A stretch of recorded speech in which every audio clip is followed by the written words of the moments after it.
गुरुग्राम से यह खबर जहां पुलिस की बड़ी लापरवाही सामने आई है। पुलिस ने यहां 1 घंटे तक 6 अस्पतालों की ऑक्सीजन रोके रखी। एक तरफ जहां देश के कई क्षेत्र, कई राज्य ऑक्सीजन सप्लाई की किल्लत से जूझ रहे हैं, अस्पतालों में ऑक्सीजन की कमी के चलते लोगों की जान जा रही है, लेकिन दूसरी तरफ गुरुग्राम से ये तस्वीरें हैरान कर देने वाली हैं, जहां पुलिस ने ही यहां पर 6 अस्पतालों की ऑक्सीजन सप्लाई को रोक दिया। ऑक्सीजन लेकर भिवाड़ी से चला टैंकर राजीव चौक पर रोका गया। दिल्ली, गुरुग्राम के अस्पतालों में इस ऑक्सीजन की सप्लाई होनी थी और कमिश्नर के हस्तक्षेप के बाद टैंकर को अस्पताल पहुंचाया गया। ये बड़ी और अहम खबर गुरुग्राम से साथ ही तस्वीरें भी सामने आई हैं। टैंकर चालक की ओर से बताया गया है कि भिवाड़ी से 7,000 टन गैस लेकर वो शनिवार 12:30 बजे आइनॉक्स कंपनी ने दिल्ली और गुरुग्राम के अस्पतालों में गैस देने के लिए निकला था, लेकिन दिल्ली जयपुर हाईवे गुरुग्राम की सीमा बिलासपुर में जैसे ही ट्रक ने एंट्री की, पहले से ही खड़ी बिलासपुर थाने की पीसीआर उनके आगे आगे चलने लगी, जिससे ट्रक को कोई रास्ते में रोक ना सके। लेकिन बिलासपुर से कुछ दूरी पर ही जाने के बाद गैस से भरे टैंकर को साइड में लगवा लिया।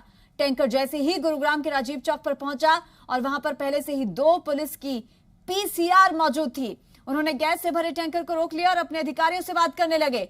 चालक ने बताया कि पुलिस के अधिकारी और जवानों से हाथ पैर जोड़े कि उसे जाने दिया जाए। अस्पताल में ऑक्सीजन न होने के कारण मरीजों का जीवन संकट में है, लेकिन उसकी कोई बात नहीं सुनी गई। ये जानकारी दिल्ली में अस्पताल के अधिकारियों को हुई और उसी के बाद पुलिस कमिश्नर के राव ने इसमें दखल दिया।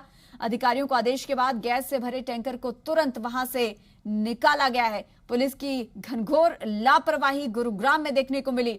एक तरफ जहां दिल्ली और अन्य राज्यों के भी कई अस्पतालों में ऑक्सीजन की कमी के चलते कोरोना मरीज दम तोड़ रहे हैं, लेकिन दूसरी तरफ यहां गुरुग्राम में पुलिस ने ही ऑक्सीजन सप्लाई को रोक दिया। और इसी खबर पर ज्यादा जानकारी के साथ संवाददाता विनोद लांबा हमारे साथ जुड़ गए हैं सीधा लाइव। विनोद, काफी ज्यादा झकझोर देने वाली और घनघोर तस्वीरें हैं। पुलिस की क्या इतनी बड़ी लापरवाही? एक तरफ पुलिस की जिम्मेदारी है और साथ ही यह भी कहा गया कि ऑक्सीजन टैंकर को तो एम्बुलेंस समझा जाए, केंद्र की ओर से भी यह बात कही गई है, लेकिन बावजूद उसके यहां पर रोक दिया गया पुलिस की ओर से। आखिर क्या वजह निकलकर सामने आई है? देखिए, कल की एक घटना है। शनिवार को 1 घंटे तक राजीव चौक के आसपास गुरुग्राम में एक टैंकर जो कि बिलासपुर से निकला था, जिसको ऑक्सीजन की सप्लाई 6 हॉस्पिटल्स में देनी थी। ये कंफ्यूजन कहीं ना कहीं अब तक पूरी जानकारी जो मिली है ये नजर आई कि पहले दिल्ली जाना है या गुरुग्राम के किसी एक पर्टिकुलर हॉस्पिटल में ऑक्सीजन की सप्लाई देनी थी। इस कंफ्यूजन में जो कागज थे, 1 घंटे तक ये जो ऑक्सीजन का टैंकर है रुका रहा। यहाँ पूरे मामले में गुरुग्राम पुलिस के जो कमिश्नर है के राव, उन्होंने इंटरवीन किया और इस टैंकर को आगे रिलीज किया गया। बिलासपुर से रेवाड़ी तक और पूरा जो रास्ता है, कहीं ना कहीं एक पुलिस की गाड़ी के साथ इस टैंकर को आगे ले जाया जा रहा था, लेकिन कहीं राजीव चौक के स्टॉप पर आकर ये कंफ्यूजन पैदा हुई और वहां गुरुग्राम पुलिस द्वारा इस टैंकर को रोका गया। ये कंफ्यूजन थी कि जो कागज है, पहले टैंकर दिल्ली जाएगा या गुरुग्राम के एक निजी हॉस्पिटल में जाएगा, ये कहीं ना कहीं कंफ्यूजन नजर आई। व्हाट्सएप पे तमाम कागज मंगाए गए और उसके बाद शनिवार की इस पूरी घटना में ये महत्वपूर्ण है कि 1 घंटा ऑक्सीजन का जो टैंकर है सड़क पर खड़ा रहा और उसके बाद दिल्ली के लिए रूट करता है और दिल्ली से वापस ना जाकर उसे पहले गुरुग्राम भेजा जाता है। तो ये पूरी कागजों की कार्रवाई समझ लीजिए, पुलिस का अलर्टनेस या फिर कंफ्यूजन जो है, ये कहीं ना कहीं ऑक्सीजन सप्लाई जो हो रही है और एक तरह से ग्रीन कॉरिडोर बनाने की बात की जा रही है। और प्रधानमंत्री नरेंद्र मोदी द्वारा भी कहा गया है कि एक राज्य से दूसरे राज्यों तक भी जो सप्लाई होती है वो बिल्कुल स्मूथ होनी चाहिए, ऑन टाइम होनी चाहिए।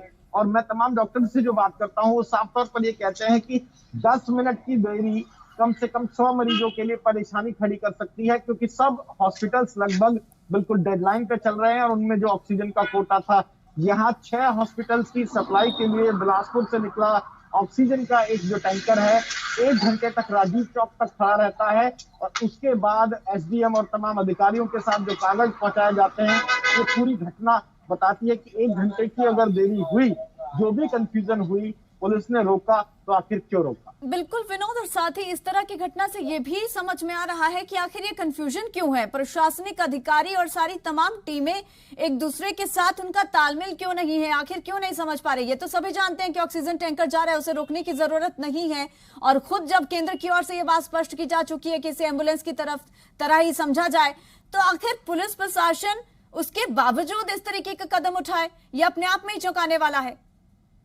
निश्चित तौर पर आपने ठीक कहा, और ये साफ तौर पर एम्बुलेंस ही समझा जाना चाहिए। ये आदेश दिए जा चुके हैं और एक जिप्सी भी साथ साथ चलेगी, जिससे कि ट्रैफिक में कोई मूवमेंट ना रुक जाए, और एम्बुलेंस से भी जल्दी एक रास्ता देने के लिए लगातार कहा जा रहा है। यहाँ कंफ्यूजन साफ तौर पर जो इस पूरी कहानी में समझ में आता है, इस पूरी विवाद में समझ में आता है, वही समझ में आता है कि एक अगर टैंकर निकलता है 2 से 3 राज्यों में अगर उसको सप्लाई देनी है, क्योंकि गुड़गांव और दिल्ली बिल्कुल पास पास हैं, एक शहर हरियाणा का है, बाकी दिल्ली जो दूसरा राज्य पड़ता है, उन दोनों को लेकर जो कंफ्यूजन थी और कागजों में स्पष्ट तौर पर रूट को लेकर कहीं ना कहीं गुड़गांव पुलिस की कंफ्यूजन हुई। महत्वपूर्ण ये नहीं है कंफ्यूजन हुई क्यों, जब सारी ताकत ऑक्सीजन पर है और सारा दारोमदार ही ऑक्सीजन सप्लाई पर है, तो ये बिल्कुल विनोद, लेकिन यहाँ पर पुलिस कर्मियों की कंफ्यूजन जो है वो कहीं ना कहीं मरीजों की जान की दुश्मन जरूर बनती नजर आई है। आप फिलहाल बने रहिएगा, लगातार आपसे और भी अपडेट आगे लेंगे। तो गुरुग्राम से ये तस्वीरें काफी डराने वाली हैं। डराने वाली इसलिए क्योंकि ऑक्सीजन के टैंकर को पुलिस कर्मियों ने रोक लिया। कोई भी कंफ्यूजन उनके बीच में रही हो, लेकिन बावजूद उसके उन्हें रोक लिया गया। और उसके बाद अब वजह यह बनी है कि दिल्ली के 6 अस्पतालों की ऑक्सीजन थी जो कि वहां पर अस्पतालों में पहुंचाई जानी थी। कोरोना के मरीज वहां पर भर्ती हैं, लेकिन पुलिस ने इन टैंकर्स को यहां पर रोक लिया, जिसके चलते मरीजों की जान पर बन सकती है।